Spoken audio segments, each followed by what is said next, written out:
But you had a long career as an advertising copywriter. How has that helped you? How has that helped you in the world of children's literature? When you first asked me, I said to myself, "Ma," and then I thought about it, and it really did have a tremendous impact on my writing, because as a copywriter, and I handled all the biggies, whether it was optical lenses or OSEM in food, or Grexco or the agricultural produce, I had to always look at what the competition abroad was doing, because we had to be different and we had to stand out. And I think that that's one of the things that carried over into my writing children's books, is that if I come up, I can come up with a lot of ideas, but I would say that out of, let's say, all those ideas, maybe 75%, 80% have been done, and maybe there have been a lot of books on this topic. So who wants another one? I think that that's something that's very important for authors to bear in mind, is to see what's out there in the market.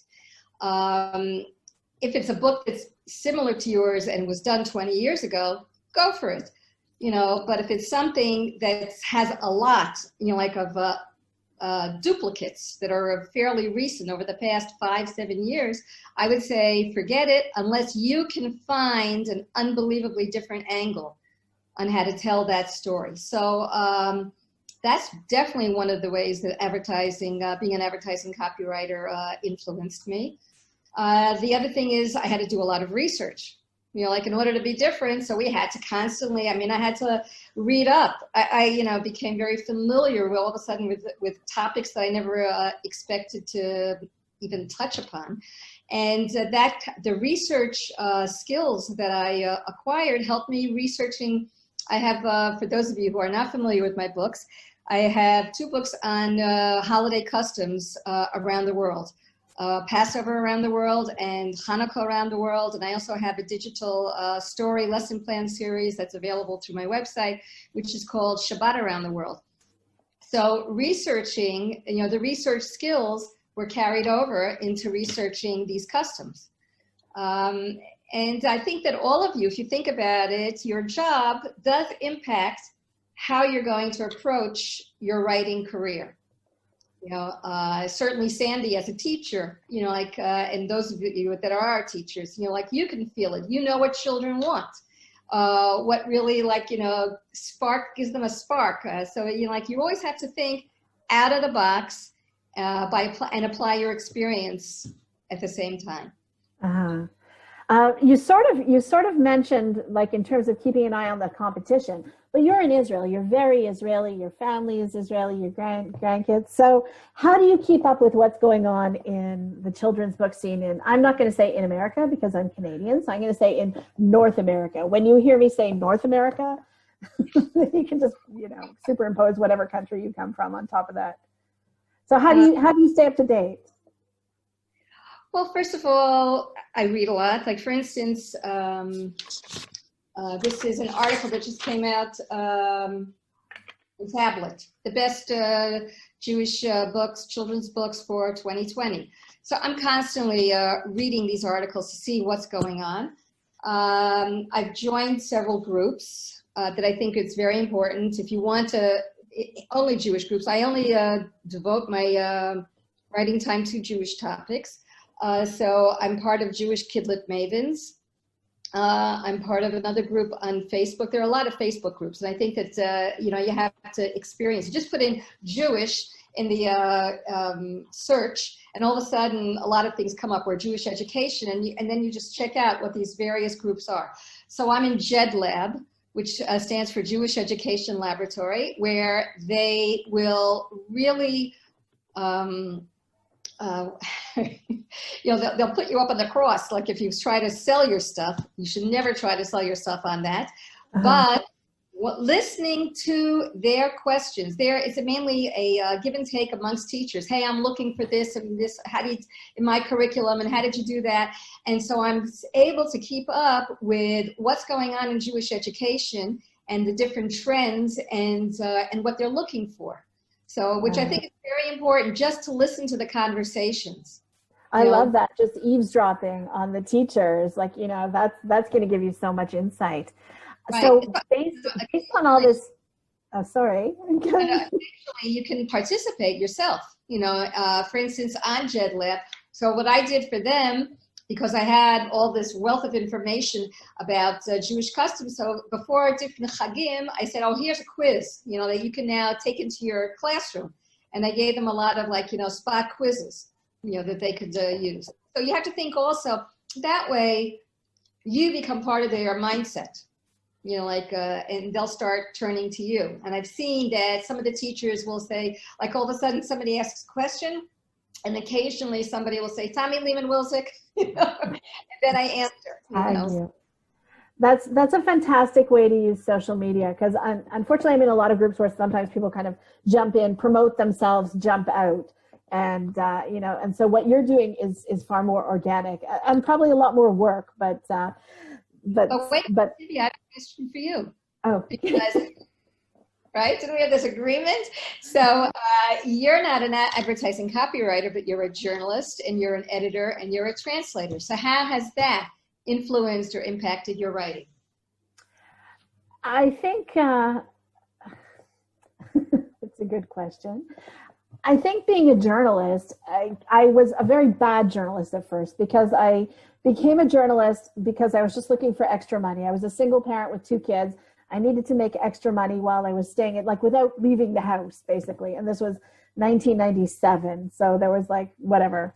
There was hardly anything you could do without leaving the house. But I figure I can sit in the dark and I can write, and then I will sell my articles to the world. And I was a very bad journalist to begin with, but I had some very patient editors who were like, you have to do this in a first paragraph. The first paragraph has to lay out who, what, when, where, why, how. I probably had English teachers who tried to tell me that along the way, but then actually, you know, trying to make money at it was when I started paying attention. And just getting to the point very quickly is important in a journalistic style article. You really don't, you know, because in journalism, you have this reverse triangle where all the important facts are there, and then less important, so that they can cut it.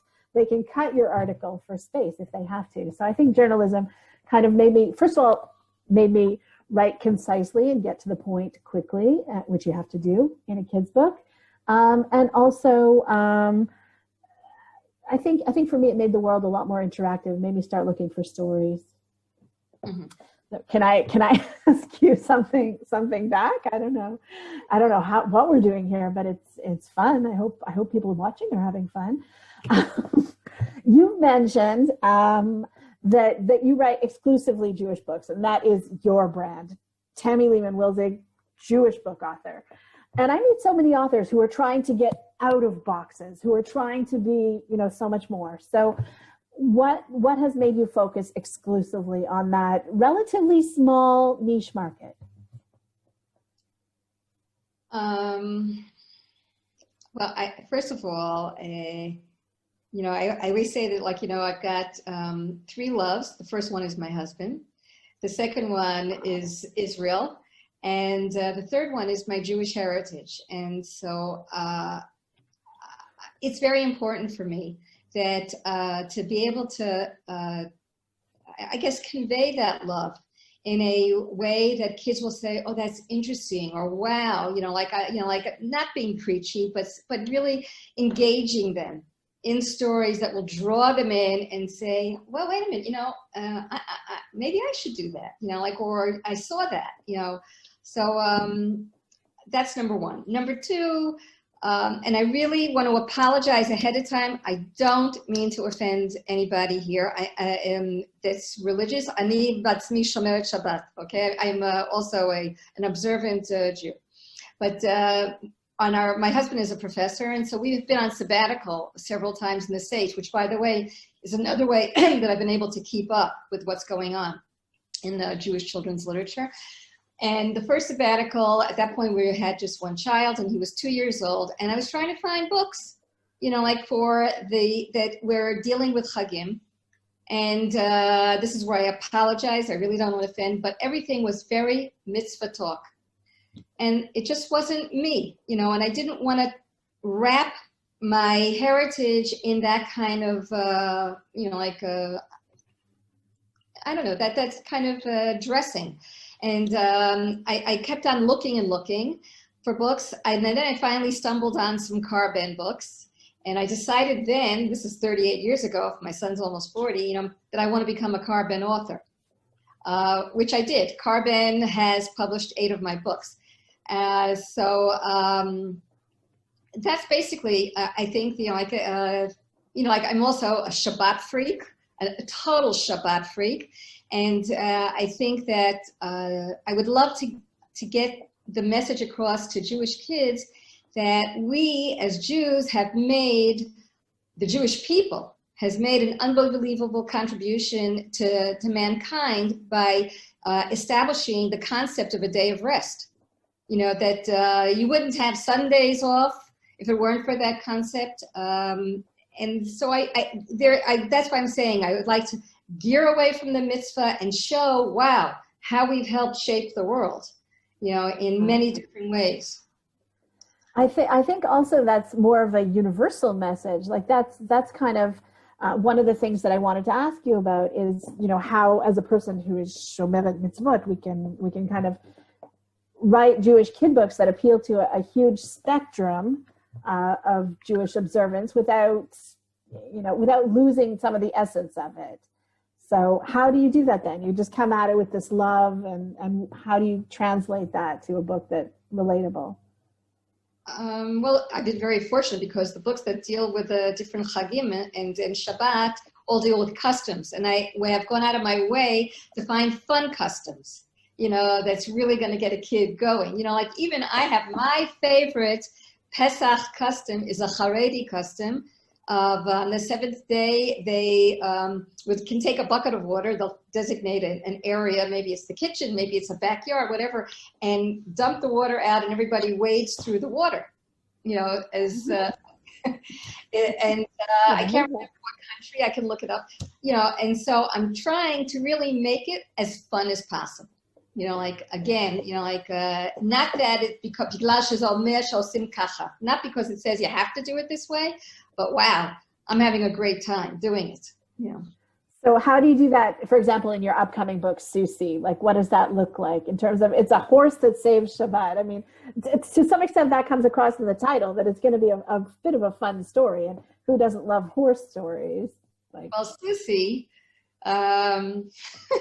Susie was inspired by an article that I read about Angel Bakeries. Okay. People in the States are familiar. I understand that Angel Bakeries now exports its breads, so that maybe you know about it. And I don't know. I don't think we even get Angel Bakery here in like north of Haifa, but it's a big bakery for those who don't know in Jerusalem area and perhaps all over Israel. They now and now export. No, but they're selling the loaves of bread and the chalot, like it's all packaged. It says Angel, Okay. And, buying it in the Makolet. So anyhow, so it was a story about Angel Bakery and how they started out as a importer of flour, and they were delivering flour in Jerusalem. This was the beginning of the 20th century. And then it was horse and carriage time. There really were no cars.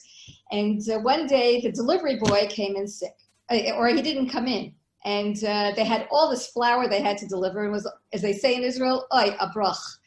And what were they going to do? And all of a sudden then the owner of Angel said, wait a minute, the horse knows the route, because he's been doing it day in, day out. And so the horse did the deliveries. And I read that one line and I said, my God, if that's not a children's story, I just have to, expand upon it. So that is the basis of it. And now I don't want to do any spoilers. Okay. Is there a happy ending? That's all I need to know. Of course. So, and I have to say, I only have the cover because the book is being printed in January. The Kalaniot brought to me. But Menachem did such an outstanding job. Really, really, really outstanding. Very talented. I love just that there's so much expression in that horse's, whatever, forbearance. I think that the whole thing there is that, you want to have challah after you read the story. At least I'm hoping you want to eat this challah, and you want to. Wow, that's only on Shabbat. So that gives you that feeling of it's a wow day. It's a special day. It's different. That without knocking you over the head with saying, "Ahavdil ben kodesh l'cho." So now, Tzivia, I'm going to turn the. Oh no. Okay. Yes, that's fine. No, Tzivia has written your new book that's coming up on Sigid, which, do you want to explain the title?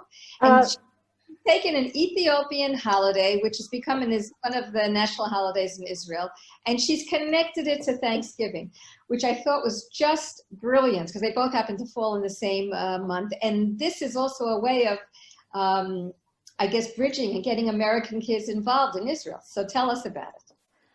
So this book is upcoming from Apples and Honey. Let me just, so this is coming up from Apples and Honey. It's called Pumpkin Pie for Sigd, a holiday tale.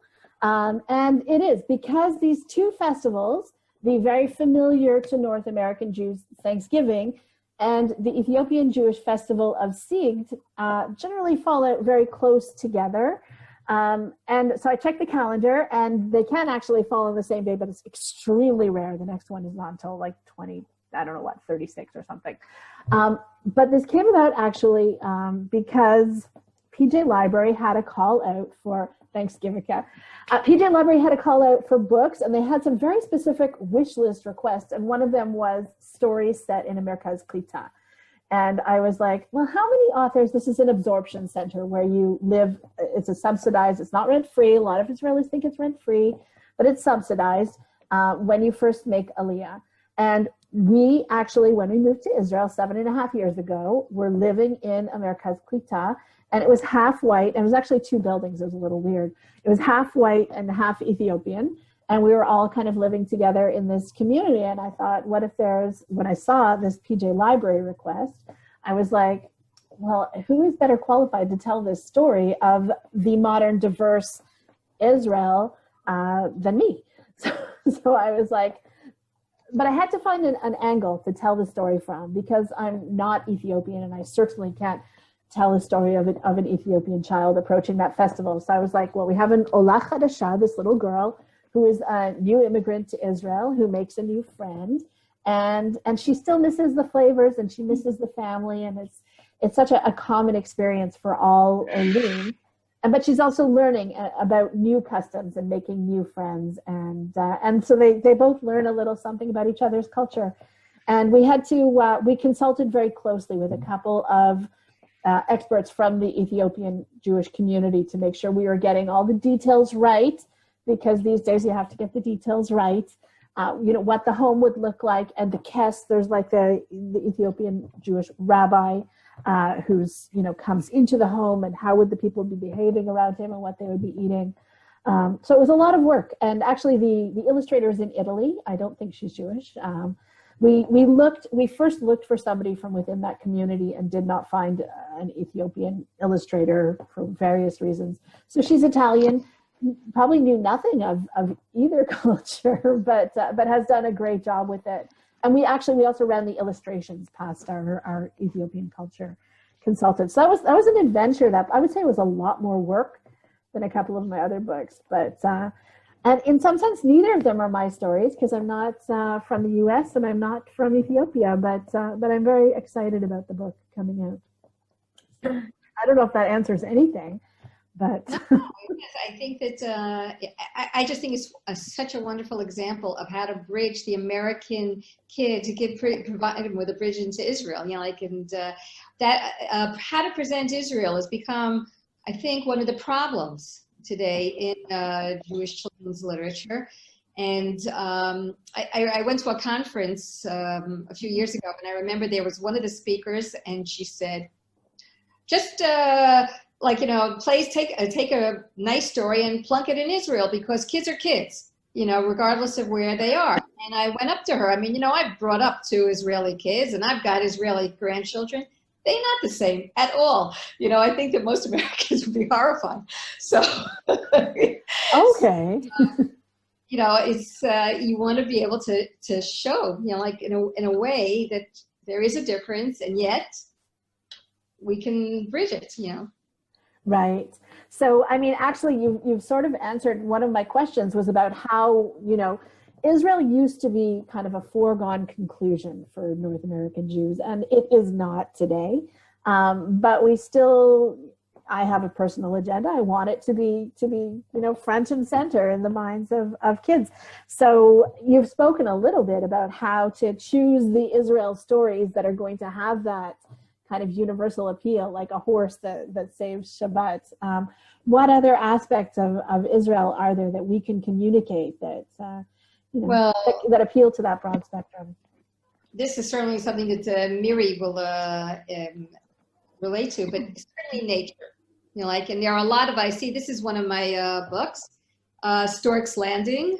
Israel is a bird watcher's haven. You know, and this is all about the stork migration. And this is also, by the way, I just want to add in terms of like, you know, like inspiration, what inspires you to write a book? Because I think you always have to have your author's ear and eye tuned in, you know, like when you're reading an article, when you hear an item on the news, you know, like, and think, wow, you know, like take a double take sometimes. Can that be translated into a story? You know, so this actually, Stork's Landing is based on a true story of a female stork that flew over Israel and was hungry. It was lunchtime, you know, and went in for a landing, and oh my God, got caught on the fish net, on the fish, covering the fish pond because they couldn't see the fish net at all, and broke the wing, and then, you know, like the kibbutz, it was on a kibbutz, and the kibbutznikim found this bird, and they had two choices. You know, they could have put the bird to sleep, and they took and they nurtured. And when I read that article, and I was in the middle, you know, like I have to say that now that I'm retired, it's easier to be able to write, but I was always on deadline, you know, like, so every time I'm in the middle of deadline and I'm finding a storyline that all of a sudden interests me. So I remember I read that and I said, clip, you know, this is a story. And how do I then expand upon it? So I think that a lot of nature in Israel, it could be sports, you know, that Israel is definitely coming up in the sport world, and basketball, for instance.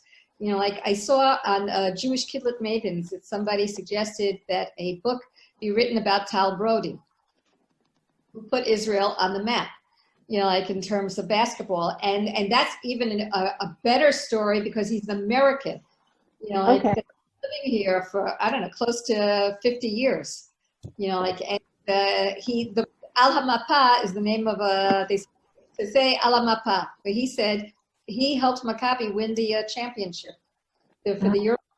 And he said, when they're holding up the trophy, Anachnu Al HaMapa.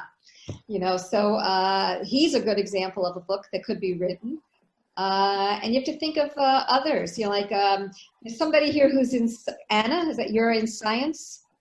Yes. Yeah, that's Anna Bourne thing. So, you know, I keep on thinking, and I'm happy to hand over this idea to you, that, and I can't remember now the name of the Nobel Prize laureate, the female woman, she's a... Her name is Ada Yonat. Yeah. I actually wrote an article about her, right? Right, and you know what she had? I actually started doing, you know, like research on Ada Yonat, and she had a very tough childhood. That's right. That's right. So go for it. You know, I think that it's a book that should be written. You know, like, and especially, this is one of the things that you have to also be, if you're writing for the American market, is to keep track of what the trends are, and especially education trends. And you hear all the time, STEM. You know, so bevakasha. Women in STEM fields. For those who aren't familiar with the acronym, it's science, technology, engineering, and mathematics. Very hot still. You know, but again, it has been going for a little while, so you're going to need to start looking for some of those unique angles. And, you know, so yeah, that one might definitely appeal to a Jewish publisher who are looking to fill that niche, because there's also curriculum tie-in that schools need this and libraries need this. Let me just share with you an example of a story that did not get accepted. And why? Because it was so Israeli. you know, like that the Americans could not wrap themselves around the whole idea. And I don't want to get into what it was dealt with a chag, doesn't matter, but it deals with two kids that want to help poor, almost homeless, hungry people, you know, like, and they themselves go on, they create this project, and they decide that they're going to create a celebration for these people, and they're going into the MacLeod, they're going and asking for donations of food. They go, it's like the pair of kids, they're two good buddies. They go in and they get tables and chairs, they go into another place, and all these stores are donating. And I actually had a meeting with a publisher, and this was, to me, a major eye-opener as to how different we are in Israel. That was a U.S. publisher? Sorry, I didn't mean to. Yeah, it was a U.S. publisher. Okay. It was a US publisher, Sure. and they asked me to come in, you know, and so they said, you know, we really love the story idea, but, and I said, yeah, you know, what parent is going to allow their child to go into stores by themselves without any parental accompaniment? And I looked and I said, every parent in Israel. You know? I mean, it was just amazing. And they said, what store owner is going to believe these kids that they really want to do this for a good deed and they're not taking it for themselves or not going to resell it? And she said, it can't happen. I said to her, every store owner in Israel will do that. You know, and it was such a huge cultural gap, you know, that you couldn't bridge it, you know, like for that story. And that was the reason that the story didn't get accepted. And it was also the associate editor, she actually told me that even if we would accept it, we're sending out the wrong message to the kids because they'll start doing things on their own and then the parents are going to have apoplexy. You know. Wow. That's one of the books that actually, I mean, I started writing for many of the same reasons that you did, which was I wanted to have stuff that I could share with my kids that I love. But it was a from publisher, and now I don't remember. It's a boy getting ready for Shabbat. And he's just told with photographs and like a little bit of text, and he's just kind of walking around Yerushalayim. It very much charmed me that this boy was completely on his own, and like, you know, and I like that in a lot of Israel and a lot of classic Israeli kids books like the Bayit Shel Yael and whatever, that kids are very, very independent. So that's an interesting difference. To some extent it charmed me, but, you know, sometimes, you know, to some extent, like Bayit Shel Yael, I don't know if you're familiar with it, but it's this girl who's like off all by herself in a crate somewhere. And it's like, again, it would drive North American parents apoplectic, you know, that their kid is lost in a crate out in a field somewhere. She's being shipped off to like a warehouse. It's a parent's worst nightmare. But the kids in, at least in books, Israeli kids books, have a lot more independence. Although the reality today, you know, I don't know. We live in a suburb where the parents seem to be very much on top of, and like driving there. I haven't noticed a ton of differences actually between modern Israeli parents because they're driving their kids everywhere. They've got them signed up for every after-school activity. So I don't know. But in terms of, the differences in culture between Israel and North America are interesting. And I think you've already spoken to some of the ways that you find to bridge those with your stories and by staying in touch. Is there anything else that you'd like to add about? Well, I think the other thing for Israeli writers, if you want to, again, write for the Jewish market in the States, is that they're looking for diversity and the different types of Jews. And I'm always telling everybody, I mean, you know, we are part of a living laboratory. You know, like how was I able to write all these stories, all the customs? You know, like I had a neighbor from India, and I had a neighbor from Tunisia, and all I had to do was just knock on their door and say, you know, like, can I just take up an hour of your time max, you know, and ask you about the different customs. So I think if you really, again, using the author eye and ear, just keep on looking around you, you know, like, and realize just what you did with your sig too, you know, like the diversity that we're here, it's what they're thirsty for, you know, and do it. Yeah, that's actually, I mean, I didn't mention, but in that story as well, because they're in the Merkaz Klita, they have one neighbor from the Ukraine that they go and talk to, one neighbor from Mexico, one neighbor is from India. And like my daughter, literally in her class in high school, I think if I have a message, which I don't like having a message, but if I have a message for North American Jews, it is this place is crazy diverse. Because my daughter in her class at high school has family, you know, kids coming from Moroccan families, kids coming from Polish families, kids coming from Ethiopian families, kids from, you know, Morocco, which I said Morocco, Yemen, every place that Jews have ever been, we're all coming together here. And I would love to share that more with the world. Right, you know, right. That aspect of I it. could share one also, like a funny little curio story about Israel, like, you know, Israeli life and the diversity, right?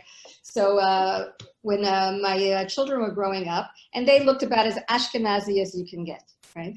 And so the older one always had a lot of Mizrahi friends, and his wife is Mizrahi too at this point. You're like, but then, and he had this, his best friend was Mati, and Mati was so dark, you know, like, and he had really the curly hair, and he was with us all the time. Okay, we also had very good friends from the States that came to visit us, and they happened to have been an interracial, not an interfaith, because they were both Jewish, but an interracial couple. She was white and he was black. And they came, and we had been in camp together, and they came to visit. And I sent Boaz, our son, out with Raya, which was their daughter. I said, go to the MacLeod and get ice cream for everybody. Mati saw them. And that night I got a call from Mati's mother. מי זאת הקושייה הזאת שהייתה יחד עם Boaz? You're like, you know, I was right. And I'm standing there and I'm saying to myself, does anybody understand that? Right? So I said, you should only know how Mati would be looked at if he would be walking on the streets of New York. Right. It's, yeah, pot calling the kettle black is an expression that comes to mind. Here. It's great. Okay, so we have seriously gone over all possible time, but I just kind of want to ask you for general words of encouragement to people who want to create Jewish stories, want to share Jewish stories. You know, is the market full? Is there room for new stories? What do you think? There's definitely room for lots of new stories, and I think that PJ Library has proven that, because PJ Library is always looking for new stories, and PJ Library has changed the face of Jewish children's literature, not only in North America, but all over the world. I mean, they have translated 3 of my books into Spanish and 1 of my books into Russian, you know, like, and they're looking for new books every month, and it's amazing. Huh. So there is definitely a market out there.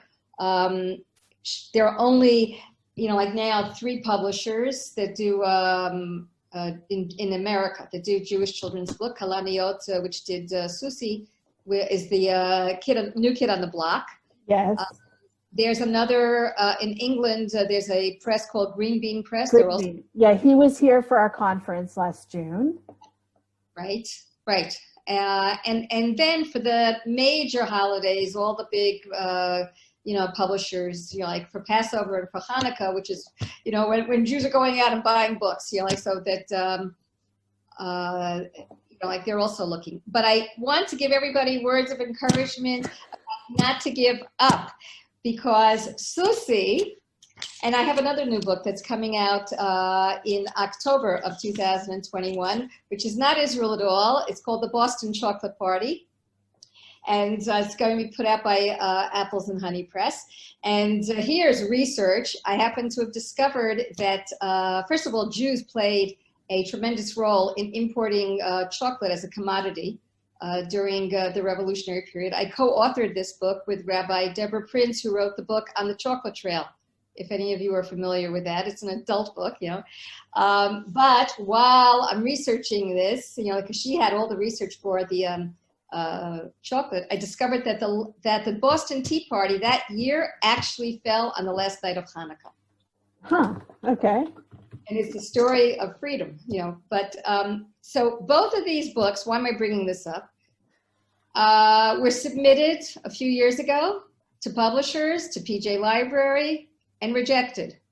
And I have to tell you that I really felt that I was in the wilderness for close to 3 years. And then, like I with Susie, like I tweaked it here and there, Kalaniot came on the scene, and I submitted it to them, and they accepted it, like so. And I said, wow. And they changed the title. I had a real advertising copy title, which was terrible. It was really terrible. And they changed the title to the present title. And the Boston Chocolate Party, like Deborah, she kept on saying to me, so I said, look, I just want to give it a rest. Like I can't stand looking at this story anymore. And I didn't look at it for, I guess, a half a year. It's very important, by the way, to give stories a rest, especially when they're rejected, and don't look at it, because you really do have fresh eyes when you look at it after a sizable amount of time. Mm-hmm. Pardon? Oh, just nodding. I nodded and made a noise. So anyhow, a half a year later, I was on a cruise, with my husband and with friends, and all of a sudden I'm sitting there, and an idea came to me, and I rewrote the entire story. And when we came back, I said to her, hey, listen, it's a totally new plot. Here it is. And I said it to her, and she said, okay. She liked it. She said, let's go for it. So we did, we submitted it. And I did, this was interesting. I made it, I said to her, let's tell them it's a simultaneous submission. Let's submit to each one of the three houses. And Kalaniot was nervous about it, so they rejected it. And then Carbon, the Kitzur, all of a sudden we got this, I think less than a month, from a note from Apples and Honey. We want this. We're ready to sign contract. And it was amazing. And they had rejected it, 2 years before. Interesting. So don't ever give up. But also, I want to highlight here, and perhaps Tammy's too modest to say this, don't be afraid to go back to the drawing board. Sometimes there's the idea is there, but you gotta work it a little bit. And I know we don't have time to get into it, but you said you're part of a lot of critique groups and you have a lot of eyes on your stories. And I find that can help to provide, creative inspiration and let you know what's working, what's not working. בואו נשחק ולא להתרחק ולא להתרחף, כי יש מקום פה לכולנו. מי יהיה ראשון?